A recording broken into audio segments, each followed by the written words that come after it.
এচিৰ পৰা ওলোৱা পানী ইনভাৰ্টাৰৰ বেটাৰীত ব্যৱহাৰ কৰিব পাৰিনে? এচিৰ পৰা ওলোৱা পানী ইনভাৰ্টাৰৰ বেটাৰীত ব্যৱহাৰ কৰিলে ইনভাৰ্টাৰটোৰ কিবা ক্ষতিসাধন হ'ব পাৰে নেকি? আপোনাৰ ঘৰত যদি এচি আছে তেন্তে আপুনি নিশ্চয় লক্ষ্য কৰিছে যে এচিৰ পৰা টোপাল টোপালকৈ পানী পৰি থাকে। এনে পৰিস্থিতিত একাংশ লোকে ভাবে যে ইনভাৰ্টাৰৰ বেটাৰীত এই পানী ব্যৱহাৰ কৰিব পাৰি নেকি? কিন্তু সঁচাকৈ এই পানী ব্যৱহাৰৰ যোগ্য হয়নে? আপোনাৰ এই পদক্ষেপে আপোনাৰ ইনভাৰ্টাৰটোক ক্ষতি কৰিব পাৰে নেকি? পানী পুনৰ ব্যৱহাৰৰ এইটো সঠিক উপায় হয়নে নহয়? এনে সকলো প্ৰশ্নৰ উত্তৰ পাব আজিৰ এই ভিডিঅ'টোত। ইয়াৰ পিছত আপুনি নিজে সিদ্ধান্ত ল'ব পাৰিব যে এচিৰ পৰা ওলোৱা পানীখিনি ইনভাৰ্টাৰৰ বেটাৰীত ঢালিব পাৰি নে নোৱাৰি।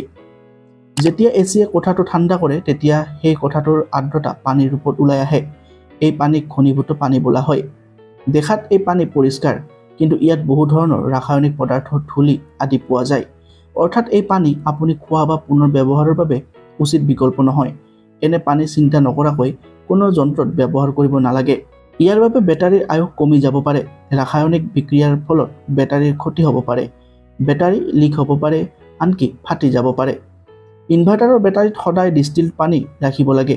যদি ঘৰত ডিষ্টিল্ড পানী পোৱা নাযায় তেন্তে বজাৰত সহজে এই পানীৰ বটল পোৱা যায়। ইয়াৰ দামো বেছি নহয়।